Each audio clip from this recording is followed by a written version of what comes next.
하나님께서 약속하신 그 가나안 땅에 이제 들어가게 되는데, 하나님의 약속, 축복은 하나님의 은혜이지만 그 하나님의 약속과 축복을 받으려면 우리가 준비를 해야 됩니다.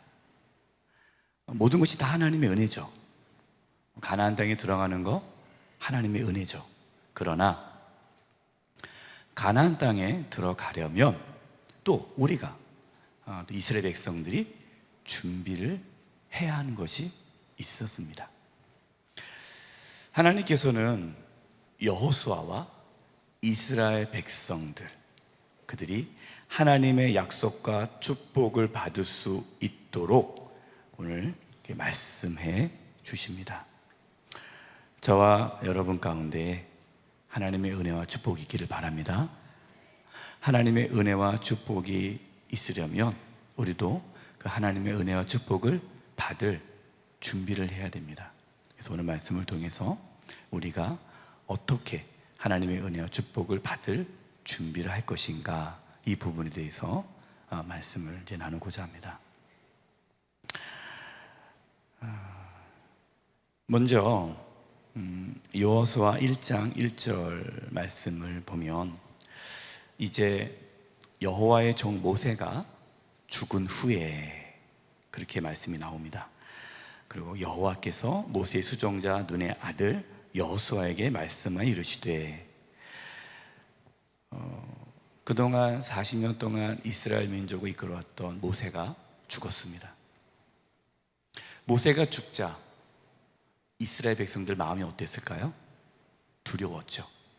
그동안 이스라엘을 이끌어갔던 지도자 아닙니까? 근데 지도자가 죽은 거예요. 그리고 그 다음이 누가 이어받습니까? 여호수아가 이어받는 거예요. 여호수아도 두려웠어요. 과연 내가 이 이스라엘 백성들을 이끌고 가나안 땅에 인도할 수 있겠는가?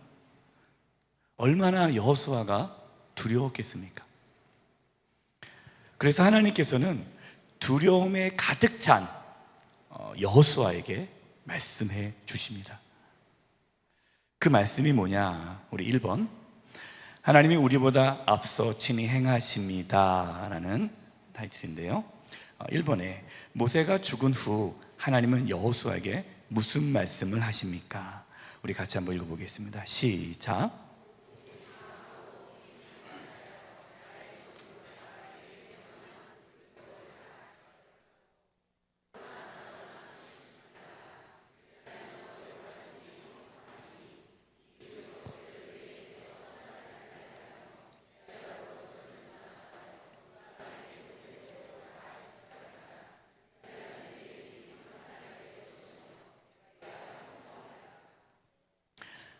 하나님께서 여호수아에게 하신 말씀은 강하고 담대하라. 지금 두려움이 가득한 거예요. 그러니까 강하고 담대하라. 두려워하지 말아라. 그러면서 말씀에 순종하라. 또 말씀을 묵상하라. 말씀을 지키라. 바로 이것이 한마디로 뭘까요? 바로 이것이 믿음입니다. 믿음. 지금 여호수아에게 필요한 것이 뭡니까? 믿음이에요. 지금 믿음이 적은 거예요. 믿음이 있죠. 믿음이 있는데 지금 여호수아가 직면하고 있는 그 여러 가지 상황에는 믿음이 적은 거예요.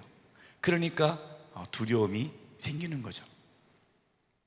하나님께서는 여호수아가 이제 가나안 땅에 이스라엘 백성들 이끌고 들어가야 되는데, 물론 하나님께서 하시겠지만, 그러나 여호수아가 준비해야 할 것은 믿음이에요. 우리의 삶도 마찬가지입니다. 하나님께서 저와 여러분 가운데 주시는 은혜와 축복이 있습니다. 그러나 그 은혜와 축복을 우리가 실제로 받아 누리려면 우리 안에 뭐가 있어야 돼요? 믿음이 있어야 됩니다. 믿음. 근데 믿음이 뭐냐? 믿음은 담대한 마음이에요. 믿음은 하나님 말씀에 순종하는 것이죠. 하나님의 말씀을 묵상하는 거예요. 하나님 말씀에 귀를 기울이고 하나님의 말씀을 붙잡고 하나님의 말씀에 순종하려고 몸부림칠 때에 바로 그것이 믿음입니다. 근데 그렇게 살다 보면요, 그게 참 어려워요. 그렇지 않습니까? 몸이 아프거나 재정적으로 어려움이 있거나 또 여러 가지 인생의 문제가 찾아왔을 때 하나님의 말씀에 집중하기가 쉬워요? 어려워요? 어렵습니다. 그럼 대부분 어디에 집중합니까? 그 상황에 집중해요. 몸이 아픈 것, 돈이 없는 것, 또 그 문제에 집중하는 거예요. 여호수아가 지금 자기가 직면하고 있는 문제에 집중했더라면 가나안 땅에 들어갈 수 있었을까요? 못 들어갑니다. 우리가 지난번에 말씀을 나눴잖아요. 정탐꾼들이 그 문제에 집중한 거잖아요. 그러니까 10명의 정탐꾼은 믿음으로 바라보는 것이 아니라 하나님께 집중한 것이 아니고 믿음을 가진 것이 아니라 문제에 집중하다 보니까 가나안 땅에 못 들어간 겁니다. 하나님께서는 여호수아에게 미리 이제 말씀하시는 거죠.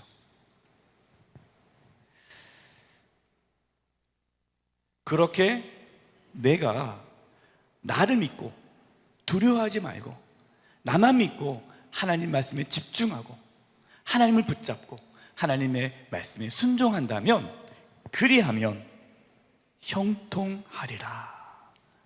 형통이 뭘까요? 형통은 단순히 이 땅에서 잘 먹고 잘 사는 거, 그게 형통 아닙니다.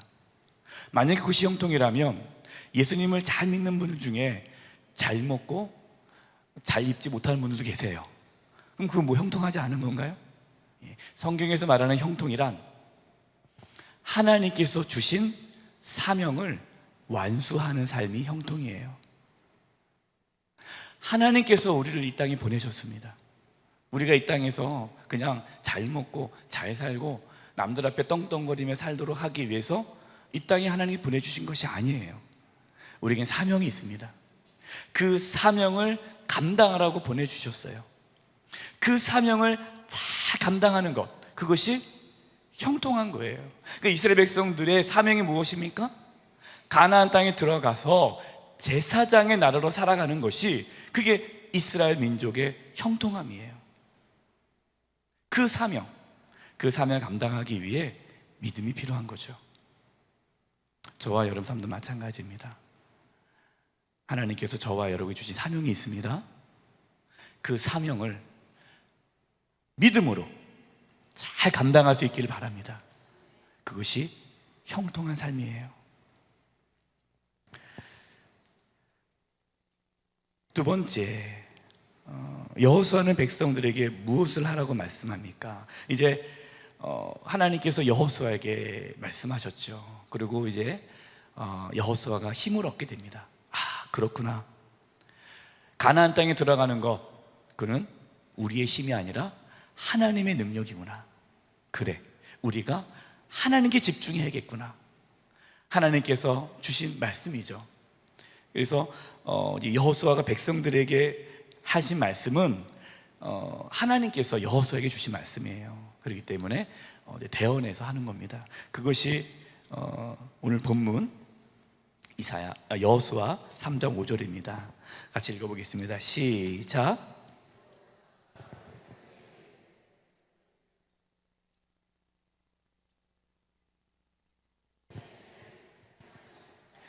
자, 백성들에게 너희는 자신을 뭐하게 하라? 성결하게 하라. 아니, 지금 이제 가나안 땅에 들어가면 싸움을 해야 돼요. 전쟁을 해야 돼요. 그러면 상식적으로 백성들에게 뭘 하라고 얘기해야 돼요? 싸울 준비를 하라. 무기를 챙겨라. 훈련을 해라. 전략을 세워라. 각 대장들을 불러다가 어떻게 싸움을 할 것이고 작전을 짜고, 이것이 정상적이잖아요. 그런데 지금 여호수아는 백성들에게 성결케 하라. 자신을 성결하게 하라. 자신을 성결하게 하라. 이것이 하나님의 은혜와 축복, 하나님의 능력을 나타내도록 하는 데 있어서 우리가 해야 할 준비입니다. 그냥 우리가 가만히 있으면 하나님 다 알아서 해주겠지. 뭐 다 은혜인데 뭐 그러니까 뭐 하나님께서 알아서 해주겠지. 여러분, 그것은 아주 무책임한 말이에요. 하나님이 하십니다. 그러나 우리에게도 책임이 있습니다. 우리에게 어떠한 책임이 있느냐? 우리는 하나님 앞에 성결해야 할 책임이 있어요. 성결해야 돼요. 성결해야만 하나님이 역사하십니다. 자, 그러면 성결이 뭘까요? 오늘 여기 교재에 나와 있습니다. 야고보 4장 8절 말씀을 읽어보겠습니다. 시작.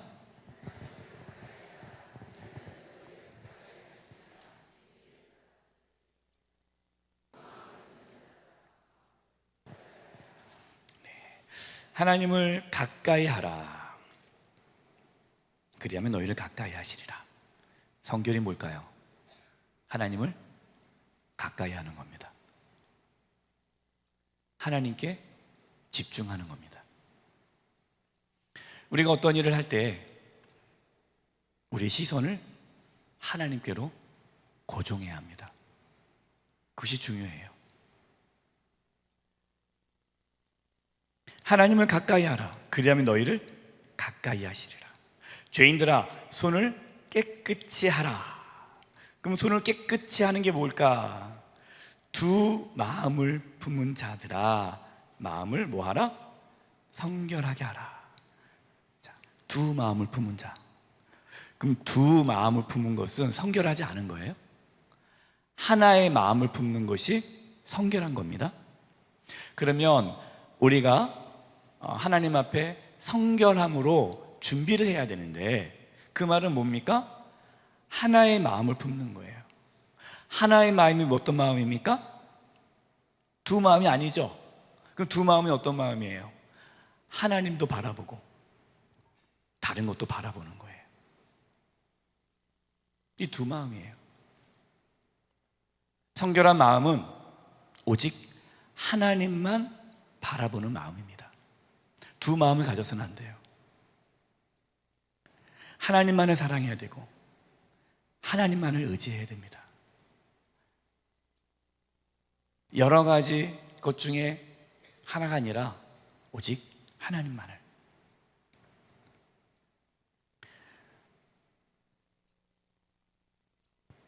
하나님의 임재를 구하는 거죠. 하나님을 깊이 만나는 거예요. 하나님을 찾는 거예요. 우리의 마음이 두 마음이 되면 하나님께서 역사하지 않습니다. 두 마음이 되면 마음이 어떤 마음이 될까요? 두려움이 생기죠. 불안함이 생겨요. 염려와 근심이 생겨요. 우리 안에 염려와 근심이 있다는 것은 두 마음입니다.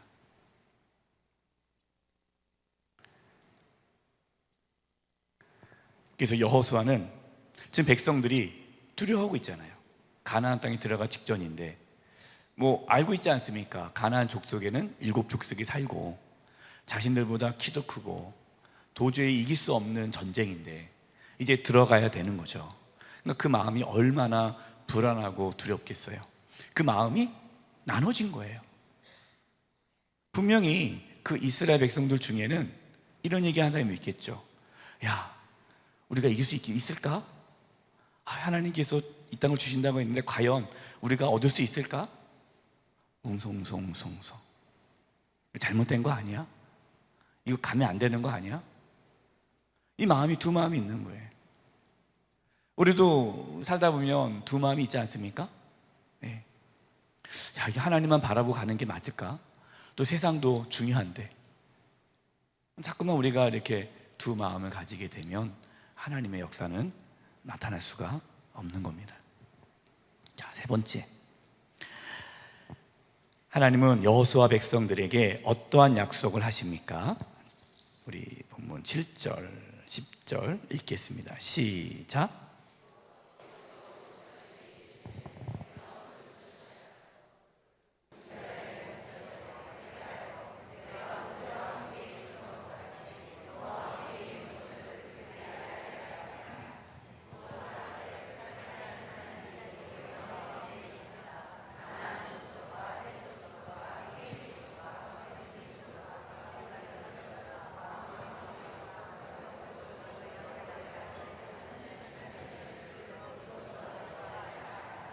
아멘. 자, 7절에는 하나님께서 여호수아를 크게 하신다, 너를 온 이스라엘 목전에서 크게 하신다라는 약속이에요. 그리고 모세와 함께 있었던 것 같이 너와 함께 있을 것이다 라는 거죠.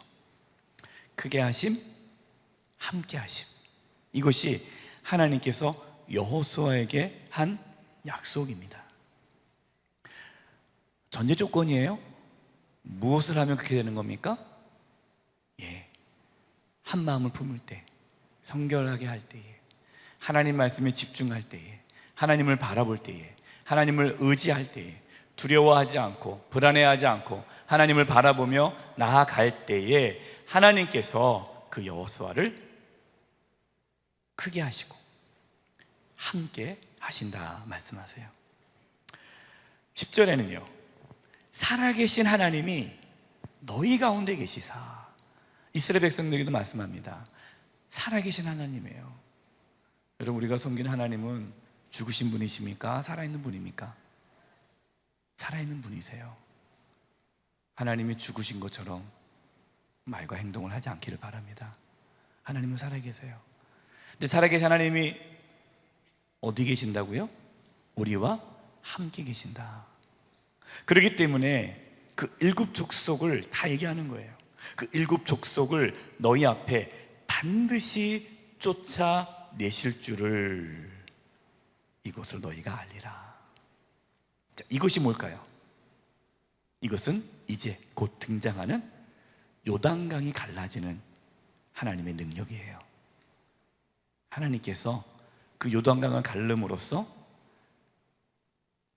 이 일곱 족속을 내가 멸한다라는 것을 너희에게 보여준다라는 것이죠. 그렇습니다. 하나님께서 여호수아 백성들에게 크게 하시고 함께 하시고 반드시 그 땅을 준다라고 약속하십니다. 저와 여러분도 마찬가지예요. 하나님께서 저와 여러분을 크게 하시기를 기도합니다.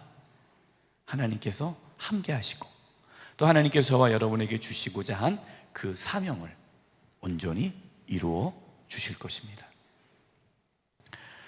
자, 그래서 하나님께서 네 번째, 하나님은 무엇을 요구하십니까? 8절 8절 읽겠습니다. 시작.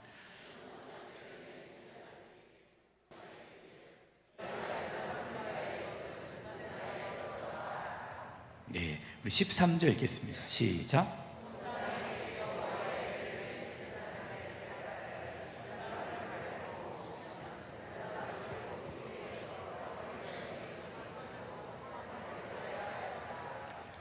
네, 하나님께서 무엇을 요구하셨어요?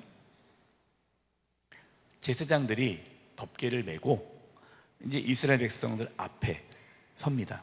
그것은 뭘 의미하죠? 하나님께서 앞서 행하신다는 것을 보여주는 거예요. 그래서 그 제사장들이 덮개를 메고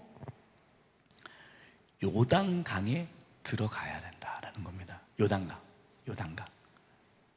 요단강에 발이 닿을 때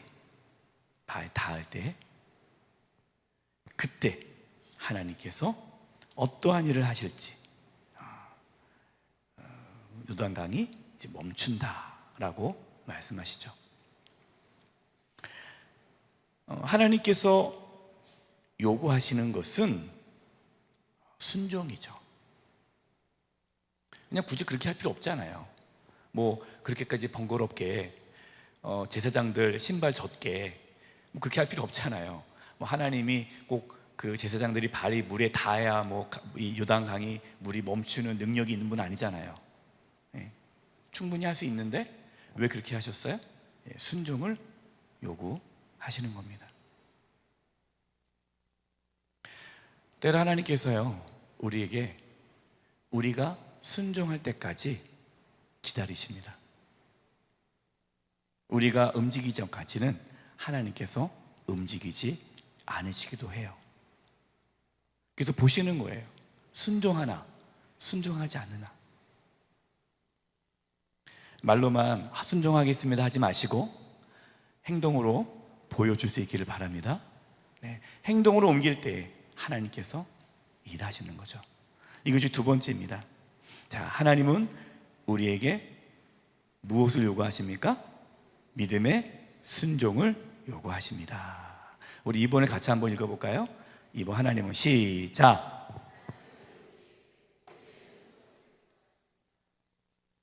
이것이 오늘 말씀의 핵심이에요. 하나님은 우리에게 믿음의 순종을 요구하신다. 우리의 삶의 많은 부분을 놓치는 것은 순종하지 않았기 때문이에요. 만약에 우리가 순종하며 살았다면 우리의 삶은 엄청나게 달라졌을 겁니다. 너무 걱정하지 마세요. 과거는 중요하지 않아요. 오늘부터 우리가 하나님 앞에 순종하기 시작하면 우리의 삶이 엄청나게 달라질 것입니다. 1번, 누가 제일 먼저 앞서 나갑니까? 14절 시작.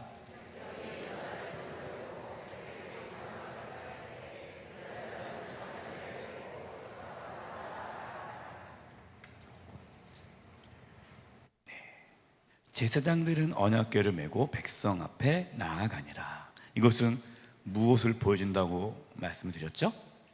하나님이 우리보다 앞서 가신다는 것을 보여주는 것이다라는 거예요. 자, 두 번째, 하나님께서 홍해를 가르신 것과 요단강을 가르신 것의 차이는 무엇입니까? 왜 다르게 하실까요? 자, 15절 읽겠습니다. 시작.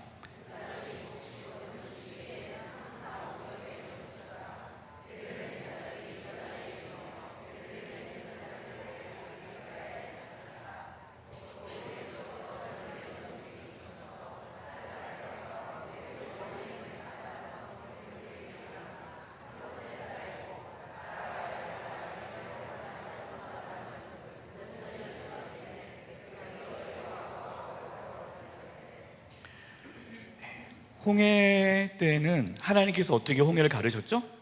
뭐 홍해 바다에 이스라엘 백성들이 발을 내딛었습니까? 아니죠. 홍해에서는 하나님께서, 이제 중요한 얘기입니다. 홍해에서는 하나님께서 순종을 요구했습니까? 순종을 요구하지 않았습니까? 순종을 요구하지 않았어요. 왜요? 이스라엘 백성들에게는 믿음이 없어요. 애굽에서 나왔어요. 하나님 말씀도 못 들었어요. 하나님을 만나지도 못했어요. 그냥 10가지 재앙을 통해서 하나님이 두렵다는 것만 알 뿐이지 그 안에 믿음이 없는 거예요. 누가 순종할 수 있습니까? 믿음 있는 자만이 순종할 수 있어요. 그래서 하나님은 홍해를 가르칠 때는 이스라엘 백성들에게 믿음을 요구하지 않았습니다. 누구에게만 믿음을 요구했어요? 모세에게만. 모세 보고 뭐라고 그랬습니까? 지팡이를 들고 손을 바다 위로 내밀어라. 이거 그 순종한 거예요. 사실 요단강에 제사장들이 법궤를 메고 요단강 물에 들어가는 것보다는 쉽죠. 물에 안 젖잖아요. 그렇죠? 네. 그걸 하나님이 말씀하셨어요. 그러니까 홍해는 그냥 하나님의 은혜로 하나님께서 열어주신 거예요. 믿음 없어도 괜찮았다는 거예요. 하나님께서 믿음을 요구하지 않았어요. 근데 이제 홍해를 건너 이스라엘 백성들이 어디로 갔습니까? 시내산. 시내산에 도착했어요. 시내산에서 약 1년을 머물죠. 1년을 머물면서 무엇을 듣습니까? 하나님의 말씀을 들어요. 거기서 하나님의 임재를 경험합니다. 하나님의 말씀을 듣게 되죠. 이 십계명이죠. 그리고 십계명뿐만 아니라 너희들이 어떻게 살아가야 될지 그 말씀들을 쭉 들어요.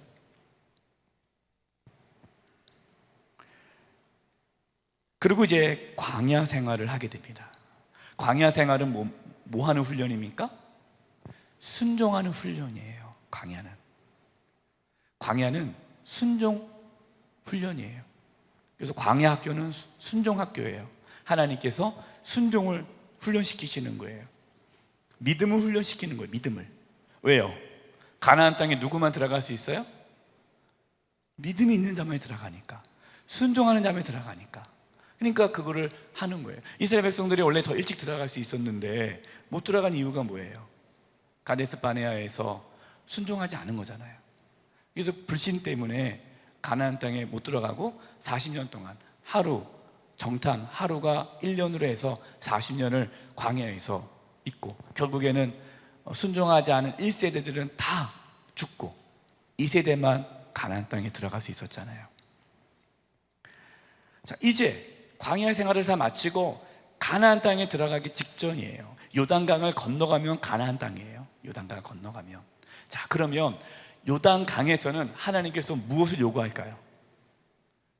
믿음을 요구하는 겁니다. 그래서 하나님은 홍해 때는 그냥 모세에게 들어라, 그럼 쫙 홍해 갈라서 그냥 가게 했는데, 이 홍해 때, 이 요단강을 할 때는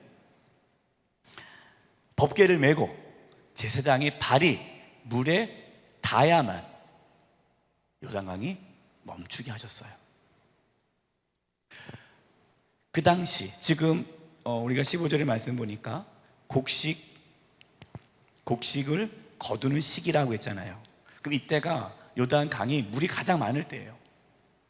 그래서 아주 물살이 세고 물이 아주 많을 때라 도저히 건너갈 수가 없는 시기죠. 근데 그때 튜브도 아니고, 그렇죠? 법궤, 그 무거운 법궤를 메고 들어가면은 죽을 거 아니에요. 물에 빠져. 근데 법궤를 메고 들어가라는 거예요.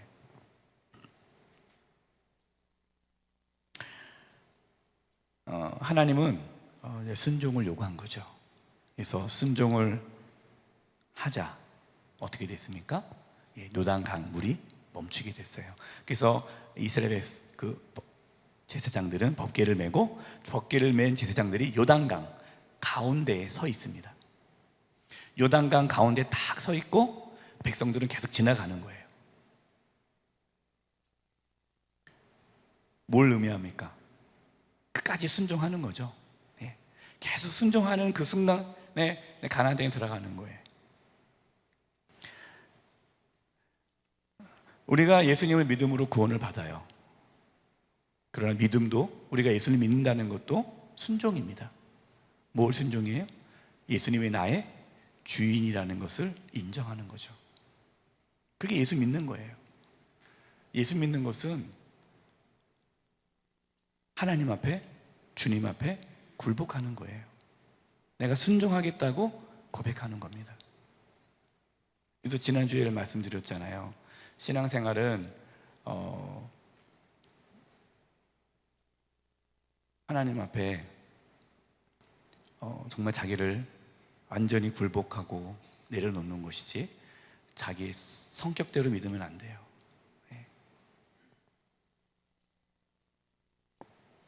자, 이렇게 하나님께서 이제 이스라엘 백성들을 다 지나가게 했는데, 하나님께서 세 번째, 하나님은 우리에게 그분의 권능을 기억하고 증거하라고 요구하십니다. 1번, 요단강을 건넌 백성들에게 하나님은 무엇을 말씀하십니까?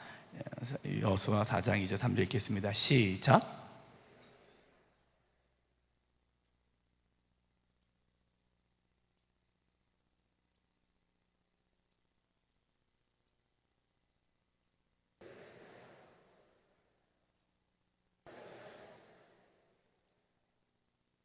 네, 각 지파별로 한 명씩 세웠어요. 지파별 한 명씩 12명을 해서 그들에게 요단강 가운데에 제사장들이 서 있잖아요, 이렇게. 그리고 이스라엘 백성들이 지나가지 않습니까?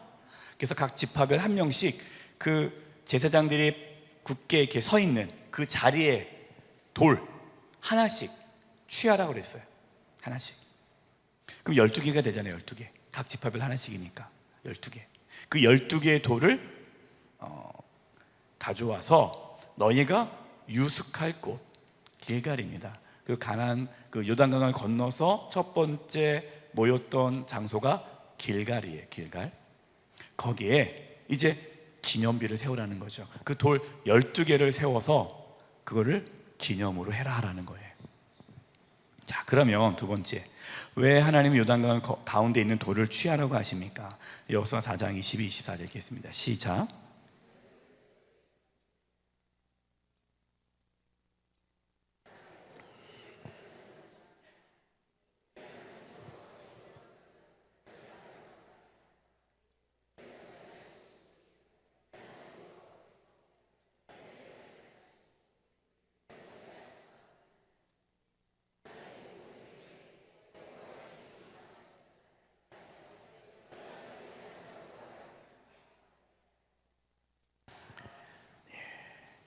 너희 자손에게 알게 하게 하려고. 지금 자손들은 모르잖아요.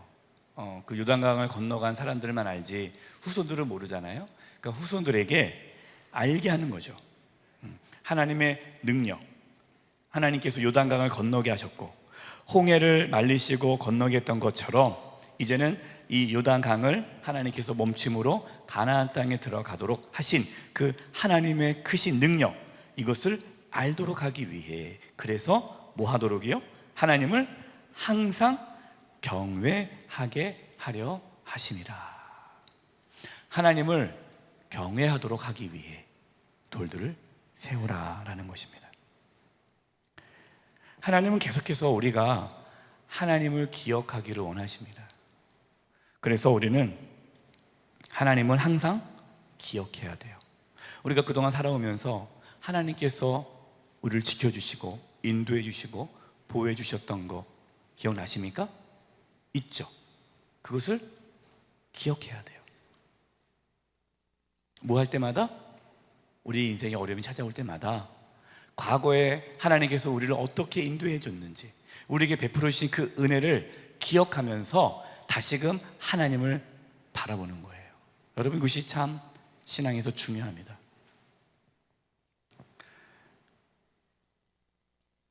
세 번째, 그럼 우리는 어떻게 구원을 받았습니까? 우리는 무엇을 기억해야 합니까? 고린도전서 11장 23절 26절 읽겠습니다. 시작.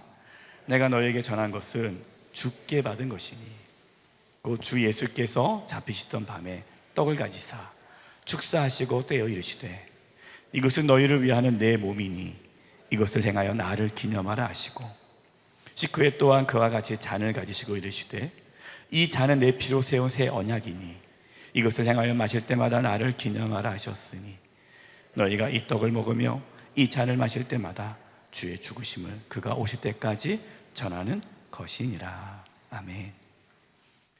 우리가 어떻게 구원을 받았습니까? 예수님께서 우리의 죄를 대신 짊어지시고 십자가에서 피 흘려 죽으심으로 우리가 구원을 받았어요. 우리가 항상 기억해야 할 것은 십자가의 은혜입니다. 십자가의 은혜. 죽을 수밖에 없는 나를 살리기 위해 자신의 살과 피를 내어주신 우리 주님을 기억하는 거예요. 그 주님의 사랑을 기억하면 모든 것을 견딜 수 있어요. 그렇지 않습니까? 내가 구원받은 그 하나님의 은혜만 기억한다면 얼마나 감사해요. 몸이 아파도, 돈이 없어도, 인생에 여러 가지 문제가 있어도, 내가 원하는 것이 이루어지지 않아도 예수님의 사랑만 기억한다면 그냥 감사한 거죠.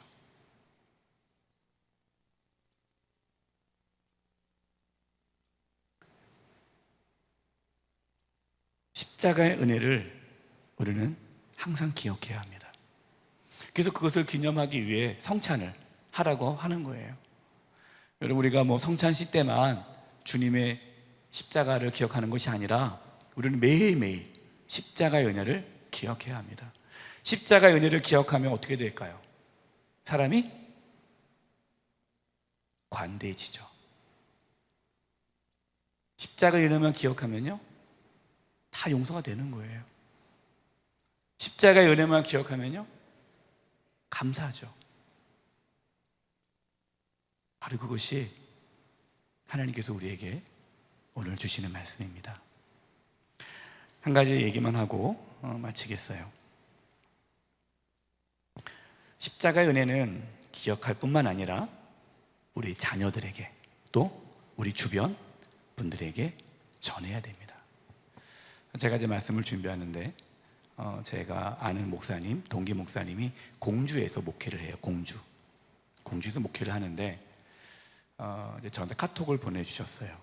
이제 교회 한 권사님의 이야기를 이렇게 저한테 보내주셨어요. 그 내용은 이 권사님이 이제 얘기를 하더래요. 저 이제 서울 올라가겠습니다. 그런 서울. 그래서 서울을 왜 올라가요? 친구 만나러 간대요. 친한 친구가 5이 있는데 한 명은 먼저 떠났대요.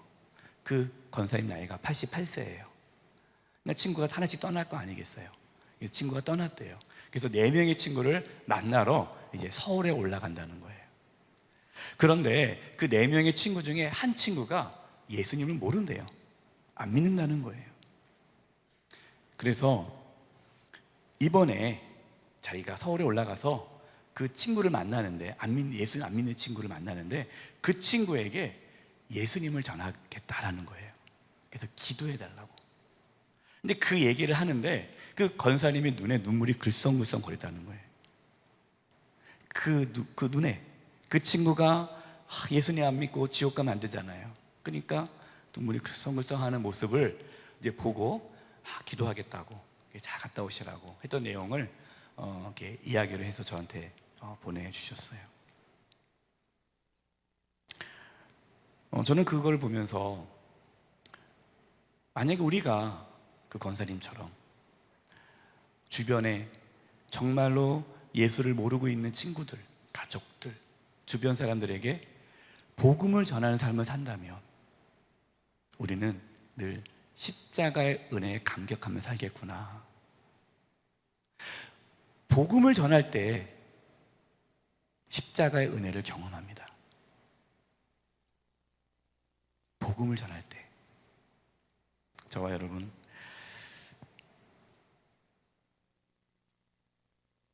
십자가의 은혜를 주변에 나눔으로써 십자가의 은혜를 경험하면서 감사함으로